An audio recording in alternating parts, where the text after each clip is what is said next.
हाँ जी, good morning students. बेटा आप ऑलरेडी कर रहे हैं हिस्ट्री का chapter 1 the rise of nationalism in Europe. ये साਡਾ नैक्सट सब टॉपिक है इटली यूनीफाइड। इस टॉपिक ਦੇ ਅਸੀਂ ਇਟਲੀ ਦੀ ਯੂਨੀਫਿਕੇਸ਼ਨ ਕਰਾਂਗੇ ਕਿ ਇਟਲੀ ਜਿਹੜਾ ਨੇਸ਼ਨ ਹੈ ਇਹ ਯੂਰਪ ਦੇ ਵਿੱਚ ਕਿਵੇਂ ਯੂਨੀਫਾਈ ਹੋਇਆ। 1870 ਤੋਂ ਪਹਿਲੇ ਜਿਹੜਾ ਹੈ ਇਟਲੀ ਨਾਮ ਦਾ ਨੇਸ਼ਨ ਵਰਲਡ ਦੇ ਮੈਪ ਉੱਪਰ ਨਹੀਂ ਸੀ ਹੈਗਾ। ਸੋ 1870 ਤੋਂ ਪਹਿਲਾਂ ਮਿਡ 19th ਸੈਂਚਰੀ ਦੇ ਵਿੱਚ जिथे अज इटली नेशन है उस एरिया के यूरोप के की हालात से पहला वो पढ़ांगे, फिर उस तो बाद स्टैप बाय स्टैप पढ़ांगे कि इटली जोड़ा नेशन है किमें यूनीफाई होया सी। So let's start. Earlier Italy was fragmented into many parts. अगर असीं मिड 19th सेंचुरी की गल कर लीए समवेयर अराउंड 1858, तो उस टाइम पर इटली नाम का नेशन यूरोप के मैप के उपर नहीं सी हैगा। उस टाइम पर जिथे अज इटली नेशन है उत्थे छोटिया छोटिया टैरीटरी सी, छोटे छोटे इलाके सीगे और हर इलाके का डिफरेंट किंग हैगा सीगा। और इनू बेहतर तरीके दे नाल असीं एक मैप के राही समझ सकते हैं। फॉर एग्जाम्पल ये मैप गिवन है, ये मैप तुहाडी बुक दे विच भी गिवन हैगा है, उत्थों भी तुसीं देख सकते हो, समझण वास्ते तुसीं बोर्ड तो देख सकते हो। इटली जिहड़ा है कहा जाता है कि 7 पार्ट्स दे विच डिवाइडेड सीगा। जिहड़ा अज इटली नेशन है 1858 दे विच 7 हिस्सियां दे विच वंडिया होया सी और हर एक हिस्से का different different king. For example north के अगर असीं देखिए तो सार्डीनिया पीडमोंट का एक एरिया सीगा और उत्थों का एक डिफरेंट किंग सीगा। ये टॉप से एरिया दिखाई दे रहा है पीडमोंट है। इस तो इलावा इत्थे एक छोटा जिहा आईलैंड सीगा जिहदा नाम सी सार्डीनिया। दोनों को मिला के सार्डीनिया पीडमोंट की टैरीटरी का नाम दिता जाता सीगा और सार्डीनिया पीडमोंट का जिहड़ा किंग सीगा उसका नाम सीगा विक्टर इमैनुअल II। 1858 के जोड़ा किंग सी उस टाइम पर सार्डीनिया पीडमोंट का उसका नाम सी Victor Emmanuel II। Victor Emmanuel II जोड़ा काफ़ी पावरफुल किंग सीगा। जिन्नियां भी टैरीटरीज सीगियां इटली दी उन्हां सारियां टैरीटरीज के किंग्स विचों सब तो powerful person Victor Emmanuel II सीगा। और इस चीज़ की शनाख्त हो चुकी सी, रियलाइज़ हो चुका सीगा कि एक ही किंग है जिहड़ा कि इटली नूं यूनीफाई कर सकता है, वो है सार्डीनिया पीडमोंट का किंग विक्टर इमैनुअल II। अगर ये चाहता तो इटली में यूनीफाई कर सकता क्योंकि ये इन्नी पावर सी, इन्नी आर्मी सी। बाकी जो टैरीटरीज वो देख लें। सार्डीनिया पीडमोंट के नाल ही नेबरिंग स्टेट सीगियां Lombardy and Venetia. Lombardy and Venetia जी दोनों टैरीटरी सीगियां ये ऑस्ट्रिया एम्पायर के अंडर सी। ऑस्ट्रिया के अंडर से ऑस्ट्रिया देश ने इन्होंने अपने अंडर करके रखा हुआ है। नैक्सट असीं देख लें 3 होर छोटिया छोटिया टैरीटरी सीगियां middle Parma, Modena and Tuscany. ये जिहड़ियां टैरीटरी सीगियां बहुत ही छोटियां सीगियां और इत्थे भी कुछ छोटे छोटे फॉरन किंग्स रूल करते थे। और इन्हां टैरीटरीज परमा, मोडेना और टस्कनी के जिहड़े पीपल सीगे वो बिल्कुल पसंद नहीं सी करते इन्हां किंग्स। दैन साडे कोल आ जाती है पैपल स्टेट। इटली के बिल्कुल मिडल दे विच एक स्टेट सी, इत्थों शुरू होकर इत्थे खत्म होंदी सी। इहदा नाम सी पैपल स्टेट। पैपल स्टेट इसलिए कहते सी क्योंकि इत्थे पोप का राज सीगा। कैथोलिक चर्च जिहड़ी है सानूं पता उसदा had office Italy they which Rome city दे विच हैगा और वो जो पोप सीगा वही रूल कर रहा सीगा मिडल इटली के विच और इस करके इस एरिया नूं पैपल स्टेट का नाम दिता जाता सीगा। नैक्सट साडे कोल आ जाता है बिल्कुल साउथ के उपर किंगडम ऑफ 2 सिसिलीज। 2 सिसिलीज इन्हों इसलिए कहा जाता है क्योंकि 2 पार्ट सी। एक सिसिली ये सी और दूसरी सिसिली जी है वो नीचे सी। सिसिली जिमें आप किसी स्टेट को कह लीए उत्थे सिसिली कहते थे। सो 2 सिसिलीज की टैरीटरी सी और ये उपर भी एक कुछ फॉरन जोड़े रूलर से रूल करते थे। स्पेन के जोड़े बोरबन डायनेस्टी के किंग से, बोरबन खानदान के जोड़े किंग से उन्होंने राज सीगा किंगडम ऑफ 2 सिसिलीज के उपर। सो इस करके सिसिलीज के जोड़े पीपल से वो भी अपने किंग्स को नफरत करते थे क्योंकि उत्थे लोकल रूलर का राज नहीं सीगा। सिर्फ एक ही स्टेट सी जिथे कि लोकल रूलर राज करता सी, वो सी सार्डीनिया पीडमोंट। सो सिर्फ एक ही किंग सीगा जिहड़ा कि इटली नूं यूनीफिकेशन का सपना दिखा सकता सी और वो पूरा कर सकता सीगा। वो सी Victor Emmanuel II who was ruling over Sardinia and Piedmont. सो ये हालात सीगे इटली के। ज़्यादातर इटली जिहड़ा है छोटे छोटे पार्ट्स च वंडिया होया सीगा और उस सारे पार्ट्स के उपर डिफरेंट किंग्स का रूल सीगा। सो इस करके समय की जरूरत सीगी। पीपल भी रियलाइज़ कर रहे थे कि इटली जिहड़ा है उन्होंने एक नेशन बनाया जाए, उत्थे इक्को ही रूलर का राज होए ताकि इटली जिहड़ा है इकनोमिकली पोलीटिकली जिहड़ा है डिवेलपमेंट कर सके। नैक्सट अगे देखते हैं। We have already read about Giuseppe Mazzini. Giuseppe Mazzini के बारे असीं पहला ही पढ़ आए हैं कि ਜੈਸਪੀ ਮੈਜ਼ਨੀ ਜਿਹੜਾ ਹੈ ਪਹਿਲਾ ਮਹਾਨ ਇਟਾਲੀਅਨ ਰੈਵੋਲੂਸ਼ਨਰੀ ਹੋਇਆ ਸੀਗਾ ਜਿਨਨੇ ਕਿ ਇਟਲੀ ਨੂੰ ਯੂਨੀਫਾਈ ਕਰਨ ਦੀ ਕੋਸ਼ਿਸ਼ ਕੀਤੀ, ਜਿਹਦਾ ਸੁਪਨਾ ਸੀਗਾ ਕਿ ਇਟਲੀ ਨੂੰ ਜਿਹੜਾ ਹੈ ਮੋਨਾਰਕੀ ਤੋਂ ਬਾਹਰ ਕੱਢ ਕੇ, ਕਿੰਗਸ਼ਿਪ ਤੋਂ ਬਾਹਰ ਕੱਢ ਕੇ ਉੱਥੇ ਇੱਕ ਡੈਮੋਕ੍ਰੈਟਿਕ ਰਿਪਬਲਿਕ ਕਾਇਮ ਕੀਤੀ ਜਾਏ। ਹਾਲਾਂਕਿ ਜੈਸਪੀ ਮੈਜ਼ਨੀ ਜਿਹੜਾ ਹੈ ਆਪਣੇ ਰੈਵੋਲੂਸ਼ਨ ਦੇ ਵਿੱਚ ਫੇਲ ਹੋ ਗਿਆ ਸੀਗਾ ਔਰ ਉਹਨੂੰ ਜਿਹੜਾ ਹੈ ਅਰੈਸਟ ਕਰਕੇ ਦੇਸ਼ ਤੋਂ ਬਾਹਰ ਭੇਜ ਦਿੱਤਾ ਗਿਆ ਸੀ, ਐਗਜ਼ਾਈਲ ਦੇ ਦਿੱਤਾ ਗਿਆ ਸੀ ਉਹਨੂੰ। ਔਰ ਦੇਸ਼ ਤੋਂ ਬਾਹਰ ਜਾ ਕੇ ਵੀ ਉਹਨੇ ਜਿਹੜਾ ਹੈ ਸਾਨੂੰ ਪਤਾ ਹੈ ਯੰਗ ਇਟਲੀ, ਯੰਗ ਯੂਰਪ ਨਾਮ ਦੀਆਂ ਸੀਕ੍ਰੇਟ ਸੁਸਾਇਟੀਜ਼ ਬਣਾਈਆਂ ਸੀਗੀ। ਲੇਕਿਨ ਉਹਦਾ ਜਿਹੜਾ ਪਹਿਲਾ ਸਟੈਪ ਸੀਗਾ ਉਹ ਪੂਰੀ ਤਰ੍ਹਾਂ ਫੇਲ ਰਿਹਾ ਸੀ ਇਟਲੀ ਨੂੰ ਯੂਨੀਫਾਈ ਕਰਨ। Next revolutions of 1831 and 1848 also failed. ਇਸ ਤੋਂ ਬਾਅਦ ਜੈਸਪੀ ਮੈਜ਼ਨੀ ਤੋਂ ਬਾਅਦ ਵੀ ਇਟਾਲੀਅਨ ਟੈਰੀਟਰੀਜ਼ ਦੇ ਜਿਹੜੇ ਪੀਪਲ ਸੀਗੇ ਉਹ ਅਲੱਗ-ਅਲੱਗ ਜਗ੍ਹਾ ਦੇ ਉੱਪਰ ਰੈਵੋਲੂਸ਼ਨ ਕਰਦੇ ਰਹੇ ਆਪਣੇ ਕਿੰਗਸ ਦੇ ਖਿਲਾਫ ਤਾਂ ਕਿ ਇਟਲੀ ਨੂੰ ਜਿਹੜਾ ਹੈ ਆਜ਼ਾਦ ਕਰਾਇਆ ਜਾ ਸਕੇ ਫੋਰਨ ਕਿੰਗਸ ਤੋਂ। ਲੇਕਿਨ ਇਹ ਦੋਨੋਂ ਰੈਵੋਲੂਸ਼ਨ 1831 ਦਾ ਔਰ 1848 ਦਾ ਦੋਨੋਂ ਹੀ ਫੇਲ ਹੋ ਗਏ। ਹੁਣ ਇੱਕ ਚੀਜ਼ ਲੋਕਾਂ ਨੂੰ ਸਮਝ ਆ ਚੁੱਕੀ ਸੀਗੀ ਕਿ ਉਹ ਖੁਦ ਜਿਹੜੇ ਨੇ ਇਟਲੀ ਨੂੰ ਫੋਰਨ ਕਿੰਗਸ ਤੋਂ ਆਜ਼ਾਦ ਕਰਾ ਕੇ ਯੂਨੀਫਾਈ ਨਹੀਂ ਕਰ ਸਕਦੇ। ਅਗਰ ਕੋਈ ਪਰਸਨ ਹੈ, ਅਗਰ ਕੋਈ ਸਟੇਟ ਹੈ ਜੋ ਉਹਨਾਂ ਦੀ ਲੀਡਰਸ਼ਿਪ ਕਰ ਸਕਦੀ ਹੈ ਤਾਂ ਉਹ ਸਟੇਟ ਹੈ ਪੀਡਮੌਂਟ ਸਾਰਡੀਨੀਆ ਔਰ ਉਹ ਕਿੰਗ ਹੈ ਵਿਕਟਰ ਇਮੈਨੂਅਲ II ਔਰ ਉੱਥੋਂ ਦਾ ਜਿਹੜਾ ਚੀਫ ਮਿਨਿਸਟਰ ਸੀਗਾ ਕੈਵੂਰ। ਸਾਰਡੀਨੀਆ ਪੀਡਮੌਂਟ ਦਾ ਚੀਫ ਮਿਨਿਸਟਰ ਸੀ ਕੈਵੂਰ।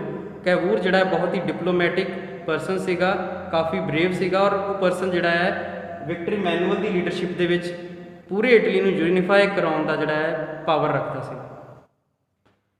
ਜਦੋਂ ਅਸੀਂ ਗੱਲ ਕਰਦੇ ਹਾਂ ਇਟਲੀ ਦੀ ਯੂਨੀਫਿਕੇਸ਼ਨ ਦੀ ਤਾਂ ਅਸੀਂ ਵਿਕਟਰ ਇਮੈਨੂਅਲ II ਔਰ ਕੈਵੂਰ ਤੋਂ ਬਿਨਾਂ ਇੱਕ ਹੋਰ ਪਰਸਨ ਨੂੰ ਇਗਨੋਰ ਨਹੀਂ ਕਰ ਸਕਦੇ। ਉਹ ਪਰਸਨ ਦਾ ਨਾਮ ਹੈ ਅਦਰ ਰੈਵੋਲੂਸ਼ਨਰੀ ਜੈਸਪੀ ਗੈਰੀਬਾਲਡੀ। ਜੈਸਪੀ ਗੈਰੀਬਾਲਡੀ ਜਿਹੜਾ ਹੈ ਇਹ ਇਟਲੀ ਦਾ ਬਹੁਤ ਹੀ ਮਹਾਨ ਰੈਵੋਲੂਸ਼ਨਰੀ ਹੋਇਆ ਹੈ ਜਿਨੇ ਆਪਣੇ ਇਟਲੀ ਨੇਸ਼ਨ ਨੂੰ ਸੈਲਫਲੈਸ ਲਵ ਕੀਤਾ ਹੈ। ਮਤਲਬ ਉਹ ਆਪਣੇ ਆਪ ਨੂੰ ਵੀ ਉਹਨਾਂ ਪਿਆਰ ਨਹੀਂ ਸੀ ਕਰਦਾ ਜਿੰਨਾ ਕਿ ਦੇਸ਼ ਨੂੰ ਪਿਆਰ ਕਰਦਾ ਸੀ, ਆਪਣੇ ਆਪ ਨੂੰ ਕੁਰਬਾਨ ਕਰਨ ਲਈ ਤਿਆਰ ਰਹਿੰਦਾ ਸੀਗਾ ਔਰ ਉਹਨੇ ਬਿਨਾਂ ਕਿਸੇ ਸਵਾਰਥ ਦੇ ਜਿਹੜਾ ਹੈ ਬਹੁਤ ਵੱਡਾ ਪਾਰਟ ਇਟਲੀ ਦਾ ਜਿੱਤ ਕੇ ਔਰ ਸਾਰਡੀਨੀਆ ਪੀਡਮੌਂਟ ਦੇ ਹਵਾਲੇ ਕਰ ਦਿੱਤਾ ਸੀ। ਅਸੀਂ ਨੈਕਸਟ ਅੱਗੇ ਜਿਹੜੇ ਨੈਕਸਟ ਟੌਪਿਕ ਹੋਣਗੇ ਉਹਨਾਂ ਦੇ ਵਿੱਚ ਪੜਾਂਗੇ।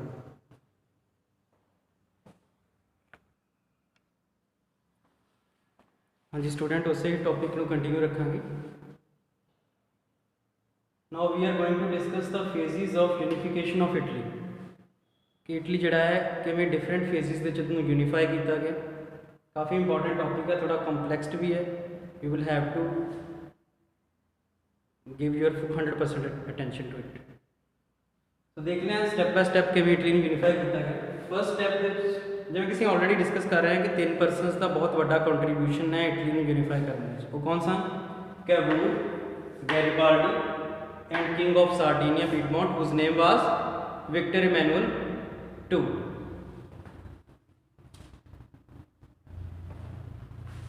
Students, if you want you can also make the notes of the board writing।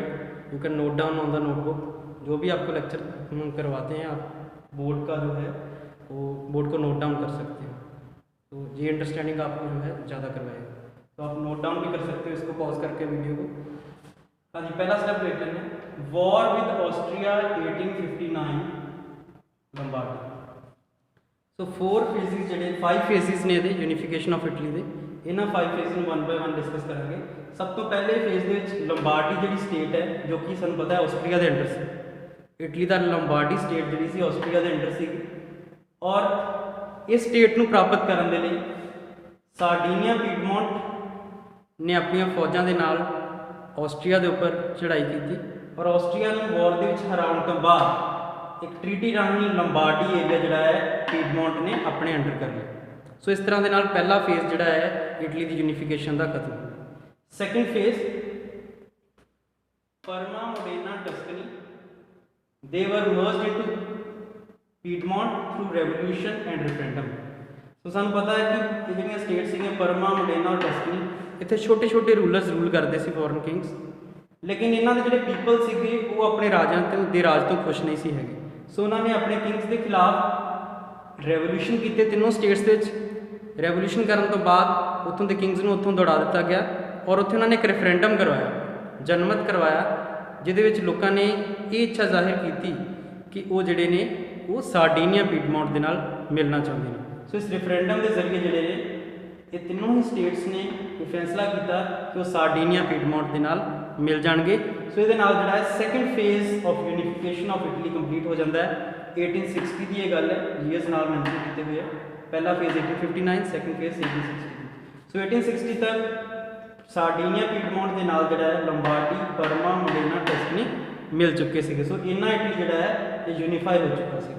Next third phase ਵੱਲ ਵਧਦੇ ਹਾਂ, ਲੇਕਿਨ ਥਰਡ ਫੇਜ਼ ਵੱਲ ਵਧਣ ਤੋਂ ਪਹਿਲੇ ਅਸੀਂ ਇਹ ਜ਼ਿਕਰ ਕਰਨਾ ਜ਼ਰੂਰੀ ਸਮਝਾਂਗੇ ਕਿ ਜਿਹੜੀ ਪਹਿਲਾ ਫੇਜ਼ ਸੀਗਾ ਲੰਬਾਰਡੀ ਨੂੰ ਆਪਣੇ ਅੰਡਰ ਕਰਨ ਦਾ, ਉਹ ਕੈਵੂਰ ਨੇ ਸ਼ੁਰੂ ਕਰਵਾਇਆ ਸੀ। ਕੈਵੂਰ ਨੇ ਹੀ ਆਸਟਰੀਆ ਨੂੰ ਹਰਾਇਆ ਸੀ ਔਰ ਲੰਬਾਰਡੀ ਜਿਹੜਾ ਹੈ ਪੀਡਮੌਂਟ ਦੇ ਨਾਲ ਮਿਲਾਇਆ ਸੀਗਾ। ਜਿਹੜਾ ਸੈਕੰਡ ਫੇਜ਼ ਹੈ ਇਹਦੇ ਵਿੱਚ ਕੈਵੂਰ ਦਾ ਕੋਈ ਵੀ ਕੰਟਰੀਬਿਊਸ਼ਨ ਨਹੀਂ ਸੀਗਾ। ਇਹ ਲੋਕਾਂ ਨੇ ਖੁਦ ਜਿਹੜਾ ਹੈ ਇੱਕ ਰੈਵੋਲੂਸ਼ਨ ਕੀਤਾ ਔਰ ਰੈਫਰੈਂਡਮ ਦੇ ਜ਼ਰੀਏ ਉਹ ਪੀਡਮੌਂਟ ਦੇ ਨਾਲ ਮਿਲ ਗਏ ਸੀ। ਥਰਡ ਫੇਜ਼ ਦੇਖਦੇ ਹਾਂ। ਥਰਡ ਫੇਜ਼ ਜਿਹੜਾ ਹੈ ਇਹਦੇ ਵਿੱਚ ਟੂ ਸਿਸਲੀਜ਼, ਕਿੰਗਡਮ ਆਫ ਟੂ ਸਿਸਲੀਜ਼ ਜਿਹੜੀ ਹੈ ਉਹਨੂੰ ਪੀਡਮੌਂਟ ਦੇ ਨਾਲ ਮਿਲਾਇਆ ਗਿਆ ਸੀਗਾ ਔਰ ਇਹਦੇ ਵਿੱਚ ਸਿਰਫ ਇੱਕ ਹੀ ਪਰਸਨ ਦਾ ਕੰਟਰੀਬਿਊਸ਼ਨ ਸੀ, ਉਹ ਸੀ ਜੈਸਪੀ ਗੈਰੀਬਾਲਡੀ। ਜੈਸਪੀ ਗੈਰੀਬਾਲਡੀ ਜਿਹੜਾ ਹੈ ਇਹਨੇ ਆਪਣੀ ਇੱਕ ਸੈਨਾ ਤਿਆਰ ਕੀਤੀ ਜਿਨ੍ਹਾਂ ਨੂੰ ਰੈੱਡ ਸ਼ਰਟਸ ਦਾ ਨਾਮ ਦਿੱਤਾ ਜਾਂਦਾ ਸੀ ਕਿਉਂਕਿ ਉਹਨਾਂ ਨੇ ਰੈੱਡ ਕਲਰ ਦੀ ਸ਼ਰਟ ਪਾਈ ਹੁੰਦੀ ਸੀ। ਇਸ ਸੈਨਾ ਦੇ ਵਿੱਚ ਜਿੰਨੇ ਵੀ ਸੋਲਜਰ ਸੀਗੇ ਸਾਰੇ ਵਲੰਟੀਅਰ ਸੀਗੇ, ਦੇਸ਼ ਦੀ ਸੇਵਾ ਲਈ ਲੜ ਰਹੇ ਸੀਗੇ ਔਰ ਜੈਸਪੀ ਜਿਹੜਾ ਬਹੁਤ ਹੀ ਮਹਾਨ ਇਟਾਲੀਅਨ ਰੈਵੋਲੂਸ਼ਨਰੀ ਸੀਗਾ। ਉਹਨੇ ਸਾਰੇ ਵਲੰਟੀਅਰਸ ਨੂੰ ਇਕੱਠੇ ਕਰਕੇ ਉਹਨਾਂ ਨੂੰ ਟ੍ਰੇਨਿੰਗ ਦਿੱਤੀ, ਵੈਪਨਸ ਪ੍ਰੋਵਾਈਡ ਕੀਤੇ ਔਰ ਇਹਨਾਂ ਨੇ ਇੱਥੇ ਜਿਹੜੇ ਟੂ ਸਿਸਲੀਜ਼ ਦੇ ਵਿੱਚ ਸਪੇਨ ਦੇ ਕਿੰਗ ਰਾਜ ਕਰਦੇ ਸੀਗੇ ਉਹਨਾਂ ਦੇ ਉੱਪਰ ਅਟੈਕ ਕਰ ਦਿੱਤਾ ਔਰ ਉਹਨਾਂ ਨੂੰ ਹਰਾ ਕੇ ਇਹਨਾਂ ਸਿਸਲੀਜ਼ ਦੇ ਵਿੱਚੋਂ ਬਾਹਰ ਵਾਪਸ ਸਪੇਨ ਨੂੰ ਦੌੜਾ ਦਿੱਤਾ, ਜਿਹਦੇ ਨਾਲ ਕੀ ਹੋਇਆ ਕਿ ਗੈਰੀਬਾਲਡੀ ਦੀ ਸੈਨਾ ਦਾ ਅਧਿਕਾਰ ਹੋ ਗਿਆ ਔਨ ਕਿੰਗਡਮ ਆਫ ਟੂ ਸਿਸਲੀਜ਼। ਦੋਨੋਂ ਹੀ ਸਿਸਲੀਜ਼ ਨੂੰ ਆਪਣੇ ਅੰਡਰ ਕਰਨ ਤੋਂ ਬਾਅਦ ਅਗਰ ਗੈਰੀਬਾਲਡੀ ਚਾਹੁੰਦਾ ਤਾਂ ਖੁਦ ਉੱਥੇ ਦਾ ਰਾਜਾ ਬਣ ਸਕਦਾ ਸੀ, ਲੇਕਿਨ ਗੈਰੀਬਾਲਡੀ ਨੇ ਇੱਕ ਸੱਚੇ ਦੇਸ਼ ਭਗਤ ਦਾ ਸਬੂਤ ਦਿੰਦੇ ਹੋਏ, ਸੱਚੇ ਪੈਟਰੀਓਟ ਦਾ ਸਬੂਤ ਦਿੰਦੇ ਹੋਏ ਦੋਨੋਂ ਹੀ ਸਿਸਲੀਜ਼ ਆਪਣੇ ਆਪ ਸਾਰਡੀਨੀਆ ਪੀਡਮੌਂਟ ਦੇ ਕਿੰਗ ਵਿਕਟਰ ਇਮੈਨੂਅਲ II ਦੇ ਹਵਾਲੇ ਕਰ ਦਿੱਤੇ ਔਰ ਖੁਦ ਜਿਹੜਾ ਹੈ ਆਪਣੇ ਲਿਵਿੰਗ ਪਲੇਸ ਨੂੰ ਚਲਾ ਗਿਆ। ਸੋ ਬਹੁਤ ਹੀ ਮਹਾਨ ਪਰਸਨ ਹੋਇਆ ਜੈਸਪੀ ਗੈਰੀਬਾਲਡੀ। ਨੈਕਸਟ ਹੈ ਸਾਡੇ ਕੋਲ ਫੇਜ਼ ਨੰਬਰ 4। ਫੇਜ਼ ਨੰਬਰ 4 ਦੇ ਵਿੱਚ ਵੈਨੇਸ਼ੀਆ ਜਿਹੜੀ ਸਟੇਟ ਸੀਗੀ ਜੋ ਪਹਿਲਾਂ ਆਸਟਰੀਆ ਦੇ ਅੰਡਰ ਸੀਗੀ ਉਹਨੂੰ ਆਜ਼ਾਦ ਕਰਵਾਇਆ ਗਿਆ ਔਰ ਹੁਣ ਤੱਕ ਕੈਵੂਰ ਦੀ ਡੈਥ ਹੋ ਚੁੱਕੀ ਸੀਗੀ, ਜਿਸ ਕਰਕੇ ਇਟਲੀ ਨੂੰ ਯੂਨੀਫਾਈ ਕਰਨ ਦਾ ਜਿਹੜਾ ਪੂਰਾ ਜ਼ਿੰਮਾ ਸੀਗਾ ਉਹ ਸਾਰਡੀਨੀਆ ਪੀਡਮੌਂਟ ਦੇ ਕਿੰਗ ਵਿਕਟਰ ਇਮੈਨੂਅਲ II ਦੇ ਮੋਢਿਆਂ ਤੇ ਆਣ ਪਿਆ ਸੀ। ਸੋ ਵੈਨੇਸ਼ੀਆ ਜਿਹੜਾ ਹੈ ਇਹਨੂੰ ਅੰਡਰ ਕਰਨ ਦੇ ਲਈ ਸਾਰਡੀਨੀਆ ਪੀਡਮੌਂਟ ਨੂੰ ਆਸਟਰੀਆ ਦੇ ਨਾਲ ਇੱਕ ਜੰਗ ਲੜਨੀ ਪਈ 1866 ਦੇ ਵਿੱਚ। ਉਸ ਵਾਰ ਦੇ ਵਿੱਚ ਆਸਟਰੀਆ ਹਾਰ ਗਿਆ ਔਰ ਇਸ ਤੋਂ ਬਾਅਦ ਜਿਹੜਾ ਹੈ ਵੈਨੇਸ਼ੀਆ ਨੂੰ ਵੀ ਇਟਲੀ ਦੇ ਵਿੱਚ ਮਿਲਾ ਲਿਆ ਗਿਆ। ਸੋ ਚੌਥੇ ਫੇਜ਼ ਦੇ ਵਿੱਚ 1866 ਈਅਰ ਤੱਕ ਲੰਬਾਰਡੀ, ਵੈਨੇਸ਼ੀਆ, ਬਰਮਾ, ਮੋਡੇਨਾ, ਟਸਕਨੀ ਤੇ ਕਿੰਗਡਮ ਆਫ ਟੂ ਸਿਸਲੀਜ਼ ਇਹ ਸਾਰੇ ਇਟਲੀ ਦੇ ਵਿੱਚ ਮਿਲ ਚੁੱਕੇ ਸੀਗੇ। ਹੁਣ ਸਿਰਫ ਇੱਕ ਪਾਰਟ ਇਟਲੀ ਦਾ ਰਹਿ ਗਿਆ ਸੀ ਇਟਲੀ ਦੇ ਮਰਜ ਕਰਨ ਦਾ, ਬਾਕੀ ਉਹ ਸੀਗਾ ਪੈਪਲ ਸਟੇਟ। ਪੈਪਲ ਸਟੇਟ ਇਟਲੀ ਦੇ ਮਿਡਲ ਦੇ ਵਿੱਚ ਹੈ ਔਰ ਇੱਥੇ ਰੋਮਨ ਕੈਥੋਲਿਕ ਚਰਚ ਦੇ ਹੈੱਡ ਪੋਪ ਦਾ ਰਾਜ ਸੀਗਾ। ਪੋਪ ਹੀ ਇੱਥੇ ਦਾ ਰੂਲਰ ਸੀਗਾ ਔਰ ਉਹਦੇ ਰੂਲ ਤੋਂ ਲੋਕ ਬਹੁਤ ਹੀ ਖੁਸ਼ ਨਹੀਂ ਸੀਗੇ, ਕਾਫੀ ਕਰਪਟ ਸੀਗਾ ਉਹ। ਹਾਲਾਂਕਿ ਕੁਝ ਸਾਲ ਪਹਿਲੇ ਜੈਸਪੀ ਗੈਰੀਬਾਲਡੀ ਨੇ ਪੈਪਲ ਸਟੇਟ ਨੂੰ ਆਪਣੇ ਅੰਡਰ ਕਰਨ ਦੀ ਕੋਸ਼ਿਸ਼ ਕੀਤੀ ਸੀਗੀ, ਲੇਕਿਨ ਉਹ ਫੇਲ ਰਿਹਾ ਸੀਗਾ ਔਰ ਇਸ ਤੋਂ ਬਾਅਦ ਇਹ ਮੌਕਾ ਜਿਹੜਾ ਹੈ ਪੈਪਲ ਸਟੇਟ ਨੂੰ ਅੰਡਰ ਕਰਨ ਦਾ ਆਖਿਰਕਾਰ 1870 ਦੇ ਵਿੱਚ ਆਇਆ। 1870 ਦੇ ਵਿੱਚ ਕੀ ਹੋਇਆ ਕਿ ਸਭ ਤੋਂ ਪਹਿਲਾਂ ਵਾਲੀ ਸਮਝਣ ਵਾਲੀ ਗੱਲ ਇਹ ਹੈ ਕਿ ਪੈਪਲ ਸਟੇਟ ਦੇ ਵਿੱਚ ਪੋਪ ਦੀ ਰੱਖਿਆ ਦੇ ਵਾਸਤੇ ਫਰਾਂਸ ਨੇ ਆਪਣੇ ਫੌਜੀ ਤਾਇਨਾਤ ਕੀਤੇ ਹੋਏ ਸੀਗੇ, ਲੇਕਿਨ 1870 ਈਅਰ ਦੇ ਵਿੱਚ ਫਰਾਂਸ ਦੀ ਖੁਦ ਰਸ਼ੀਆ ਨਾਲ ਲੜਾਈ ਛਿੜ ਗਈ, ਜਿਸ ਕਰਕੇ ਫਰਾਂਸ ਨੇ ਆਪਣੇ ਪ੍ਰੋਟੈਕਸ਼ਨ ਵਾਲੇ ਫੌਜੀ ਜਿਹੜੇ ਸੀ ਉੱਥੋਂ ਵਾਪਸ ਬੁਲਾ ਲਏ, ਜਿਸ ਕਰਕੇ ਪੋਪ ਜਿਹੜਾ ਸੀ ਇਕੱਲਾ ਰਹਿ ਗਿਆ ਔਰ ਉਹਦੀ ਤਾਕਤ ਕਾਫੀ ਕਮਜ਼ੋਰ ਹੋ ਗਈ। ਇਸ ਚੀਜ਼ ਦਾ ਮੌਕਾ ਦੇਖਦੇ ਹੋਏ ਪੀਡਮੌਂਟ ਦੇ ਕਿੰਗ ਵਿਕਟਰ ਇਮੈਨੂਅਲ II ਨੇ ਆਪਣੀਆਂ ਫੌਜਾਂ ਭੇਜ ਕੇ ਪੈਪਲ ਸਟੇਟ ਦੇ ਉੱਪਰ ਅਟੈਕ ਕਰਵਾਇਆ ਔਰ ਉਹਦੇ ਉੱਪਰ ਕਬਜ਼ਾ ਕਰਕੇ ਪੈਪਲ ਸਟੇਟ ਨੂੰ ਇਟਲੀ ਦੇ ਵਿੱਚ ਸ਼ਾਮਿਲ ਕਰ ਦਿੱਤਾ, ਜਿਹਦੇ ਨਾਲ ਕੀ ਹੋਇਆ ਕਿ ਇਟਲੀ ਦੀ ਜਿਹੜੀ ਯੂਨੀਫਿਕੇਸ਼ਨ ਹੈ ਉਹ ਕੰਪਲੀਟ ਹੋ ਗਈ। So at the and in year 1870 the unification of Italy was complete. All the states of Italy were merged together and they became a distinct nation. The nation was Italy and the first king of the nation was Victor Emmanuel II, who was also earlier the king of Sardinia Piedmont. So Sardinia Piedmont ਦਾ ਜਿਹੜਾ king ਸੀਗਾ ਉਸੇ ਨੂੰ ਹੀ ਪੂਰੀ Italy ਦਾ first king ਬਣਾਇਆ ਗਿਆ, ਕਿਉਂਕਿ Italy ਨੂੰ unify ਕਰਨ ਦੇ ਸਭ ਤੋਂ ਵੱਡਾ ਰੋਲ ਕਿਹਦਾ ਸੀਗਾ? ਸਾਰਡੀਨੀਆ ਪੀਡਮੌਂਟ ਦੀ ਸਟੇਟ और ਉਹਦੇ ਕਿੰਗ ਵਿਕਟਰ ਮੈਨੂਅਲ II ਦਾ। ਹਾਲਾਂਕਿ ਕੈਬੂਰ ਦਾ ਵੀ ਯੋਗਦਾਨ ਸੀ, ਜੋ ਕਿ ਚੀਫ ਮਿਨਿਸਟਰ ਸੀ ਪੀਡਮੌਂਟ ਦਾ, ਲੇਕਿਨ ਕੈਬੂਰ ਦੀ ਅਸੀਂ ਦੇਖਿਆ ਕਿ ਕਾਫੀ ਦੇਰ ਪਹਿਲਾਂ ਡੈਥ ਹੋ ਚੁੱਕੀ ਸੀ। ਗੈਰੀਬਾਲਡੀ ਨੇ ਵੀ ਕਿੰਗਡਮ ਆਫ ਟੂ ਸਿਸਿਲੀਜ਼ ਜਿੱਤ ਕੇ ਦਿੱਤੀਆਂ ਸੀਗੀਆਂ, ਲੇਕਿਨ ਇਸ ਤੋਂ ਬਾਅਦ ਉਹ ਵੀ ਚਲਾ ਗਿਆ ਸੀ। ਇੱਕ ਹੀ ਪਰਸਨ ਸੀ ਜਿਹੜਾ ਕਿ ਪੂਰੀ ਇਟਲੀ ਦੀ ਯੂਨੀਫਿਕੇਸ਼ਨ ਦੇ ਦੌਰਾਨ ਮੌਜੂਦ ਰਿਹਾ, ਉਹ ਸੀਗਾ king of Sardinia Piedmont Victor Emmanuel II। So that's why he became the first king of unified and independent Italy. Victor Emmanuel II became the king. So ਹੁਣ ਸਾਰੀਆਂ ਹੀ ਸਟੇਟਸ ਇਹਦੇ ਵਿੱਚ ਮਰਜ ਹੋ ਚੁੱਕੀਆਂ ਸੀ। ਪੀਡਮੌਂਟ ਨੇ ਸਾਰੀਆਂ ਮਰਜ ਕਰ ਲਈ ਸੀ, ਜਿਵੇਂ Lombardy, Venetia, Parma, Modena, Tuscany, Papal state and kingdom of two Sicilies. So total 5 phases ਦੇ ਵਿੱਚ ਇਟਲੀ ਨੂੰ ਯੂਨੀਫਾਈ ਕੀਤਾ ਗਿਆ। ਤੁਹਾਡੀ NCERT ਦੀ ਬੁੱਕ ਦੇ ਵਿੱਚ ਉਹਨਾਂ ਨੇ ਦਿੱਤਾ ਹੋਇਆ ਕਿ 1861 ਦੇ ਵਿੱਚ ਹੀ ਇਟਲੀ ਜਿਹੜਾ ਯੂਨੀਫਾਈ ਹੋ ਚੁੱਕਾ ਸੀਗਾ, ਲੇਕਿਨ 1861 ਦੇ ਵਿੱਚ ਹਾਲਾਂਕਿ ਵਿਕਟਰ ਮੈਨੂਅਲ II ਨੂੰ ਕੋਰੋਨੇਸ਼ਨ ਕਰ ਦਿੱਤੀ ਗਈ ਸੀ, ਤਾਜਪੋਸ਼ੀ ਦੇ ਦਿੱਤੀ ਗਈ ਸੀ, ਉਹਨੂੰ ਰਾਜਾ ਬਣਾ ਦਿੱਤਾ ਗਿਆ ਸੀ, ਲੇਕਿਨ ਇਹਦੇ ਬਾਵਜੂਦ ਜਿਹੜਾ ਹੈ ਯੂਨੀਫਿਕੇਸ਼ਨ ਆਫ ਇਟਲੀ ਪੂਰੀ ਤਰ੍ਹਾਂ ਕੰਪਲੀਟ ਨਹੀਂ ਸੀਗੀ। ਇਹਦੇ ਵਿੱਚ ਬਾਅਦ ਵਿੱਚ 1866 ਦੇ ਵਿੱਚ ਵੈਨੇਸ਼ੀਆ ਮਿਲਾਇਆ ਗਿਆ, 1870 ਦੇ ਵਿੱਚ ਰੋਮ ਮਿਲਾਇਆ ਗਿਆ। ਸੋ ਇਹ ਜਿਹੜੇ 5 ਫੇਜ਼ਿਸ ਨੇ ਕੰਪਲੀਟਲੀ ਕਵਰ ਕਰਦੇ ਨੇ ਯੂਨੀਫਿਕੇਸ਼ਨ ਆਫ ਇਟਲੀ ਨੂੰ।